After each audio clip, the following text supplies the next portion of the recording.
Movie की शुरुआत में हम देखते हैं कि तीन छोटी लड़कियां खेल रही होती हैं। अचानक वहां पर कोई ईवल स्पिरिट उन सभी को वश में कर लेती है और उनसे सुसाइड करवा लेती है।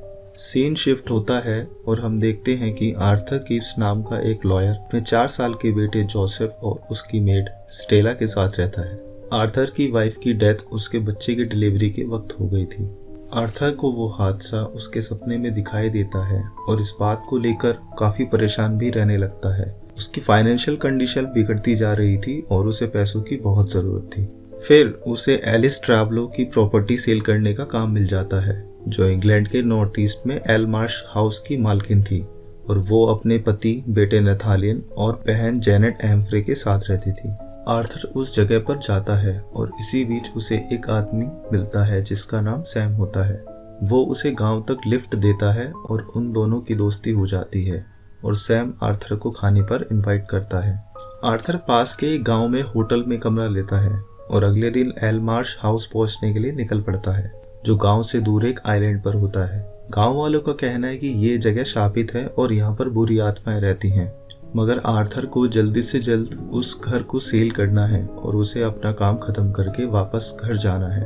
वो इस बात की परवाह किए बगैर वहां चला जाता है और अपना काम शुरू कर देता है, मगर आर्थर को वहां पर किसी के होने का एहसास होता है और उसे काले लिबास में एक औरत बार बार दिखाई देती है। अगले दिन आर्थर इसकी खबर पुलिस स्टेशन में दर्ज कराता है। तभी वहां 2 लड़के अपनी बहन विक्टोरिया को लेकर आते हैं, जिसने जहर पी लिया था, और वो आर्थर के सामने दम तोड़ देती है। दरअसल वो कोई पहला बच्चा नहीं है जिसने सुसाइड किया था और गांव वालों को लगता है कि काले लिबास वाली औरत उनके बच्चे के लिए आती है ताकि वो अपने खुद के बच्चे का बदला ले सके, जिसे उससे अलग कर दिया गया था। आर्थर और सैम गाँव के वकील जेरोम के घर आते हैं। उन्हें घर खाली मिलता है और उन्हें तहखाने से आवाज सुनाई देती है। जब आर्थर दरवाजे के छेद से देखने की कोशिश करता है तो उसे एक लड़की दिखाई देती है जिसका नाम लूसी जेरोम होता है, जिसे लगता है कि आर्थर ने विक्टोरिया को मारा है। वो आर्थर को वहां से जाने के लिए कहती है।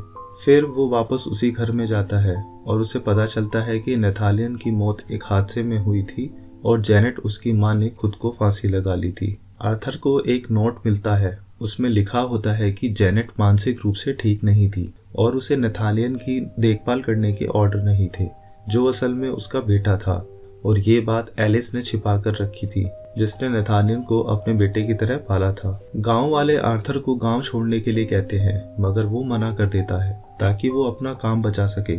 सैम आर्थर को आत्महत्याओं के बारे में बताता है और कहता है कि उसका इकलौता बेटा भी एक हादसे में डूबकर मर गया था।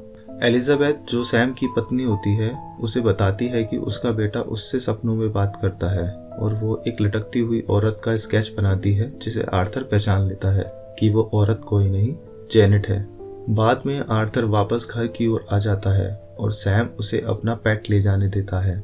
आर्थर जब काम कर रहा होता है तब उसकी नज़र टेबल पर पड़े एक फोटो पर पड़ती है, जो मिस्टर और मिसेस ट्रैवलो और जेनेट के बेटे नेथानियल की होती है। जब आर्थर झपकी ले रहा होता है तभी काले कपड़ों वाली औरत आर्थर पर हमला करने की कोशिश करती है, लेकिन अचानक आर्थर की आंख खुल जाती है और उसकी नज़र दोबारा उस फोटो पर पड़ती है, तो उसे मिस्टर और मिसेस ट्रैवलो की आंखें उनकी तस्वीरों में खरोंची हुई मिलती हैं और रात भर उसे काली लिबास वाली औरत और मरे हुए बच्चों के भयानक सपने और अजीबोगरीब घटनाएं दिखती हैं। अगली सुबह सैम और आर्थर गांव वापस आते हैं और वहां के वकील जेरोम का घर चलता हुआ पाते हैं। आर्थर वकील की बेटी लूसी को बचाने के लिए अंदर घुस जाता है, जो तहखाने में बचने के लिए छिपी होती है। वहां उसे काले लिबास वाली औरत लड़की को अपने वश में करते हुए दिखती है, जिससे लड़की खुद को जला लेती है। इस बात से आर्थर को बहुत दुख होता है और वो वापस सैम के घर आ जाता है। वहां पर उसकी नजर एक पेंटिंग पर पड़ती है। वो तुरंत एलिजाबेथ के पास जाता है। वहां वो उसे बताती है कि अगला शिकार तुम्हारा बेटा जोसेफ होगा। आर्थर को एहसास होता है कि उसे नेथानियल का सही अंतिम संस्कार करना होगा। आर्थर और सैम मार्श में जाते हैं। नेथानियल के शरीर को सैम की कार की मदद से दलदल से बाहर निकालते हैं और उसे घर में ले आते हैं। फिर काले लिबास वाली औरत अचानक सामने आकर आर्थर पर हमला करती है और वापस चली जाती है। आखिरकार वो दोनों नेथानियल को अपनी असली मां जेनेट के साथ दफना देते हैं। जब वो चले जाते हैं तब काले कपड़ों वाली औरत अपनी बहन को लिखी खत की लाइन दोहराती है कि मैं कभी माफ नहीं करूंगी। फिर आर्थर अपने बेटे से रेलवे स्टेशन पर मिलता है और गांव छोड़ने की तैयारी करता है। सैम को अलविदा कहते वक्त आर्थर अपने बेटे जोसेफ की ओर मुड़ता है, जो पटरियों पर तेजी से आती रेल की ओर बढ़ रहा होता है। इसी बीच सैम को काले कपड़ों वाली औरत नजर आ जाती है और तभी आर्थर जोसेफ को बचाने के लिए पटरी पर कूद जाता है। जब ट्रेन जा रही होती है तब सैम उसकी खिड़की में सभी बच्चों की आत्माओं को देखता है जिन्हें उस औरत ने चुरा लिया था।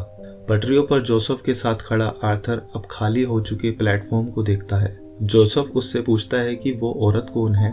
आर्थर देखकर मुस्कुराते हुए कहता है, वो तुम्हारी माँ है, और उसे एहसास हो जाता है कि वो और उसका बेटा दोनों मर चुके हैं। वो अपने बेटे को किस करता है और अपनी वाइफ का हाथ थाम लेता है। तीनों मरने के बाद मिल जाते हैं। काले लिबास वाली औरत उन्हें एक साथ जाते हुए देखती है और इसी के साथ कहानी का दी एंड हो जाता है। तो दोस्तों कमेंट करके बताना आपको मेरा एक्सप्लेनेशन कैसा लगा। अगर वीडियो अच्छा लगा हो तो लाइक और शेयर ज़रूर करें। आपके एक लाइक और कमेंट से मुझे बहुत मोटिवेशन मिलता है। और चैनल को सब्सक्राइब करना ना भूलें। मैं इस तरह के और मज़ेदार वीडियोस लाता रहूँगा।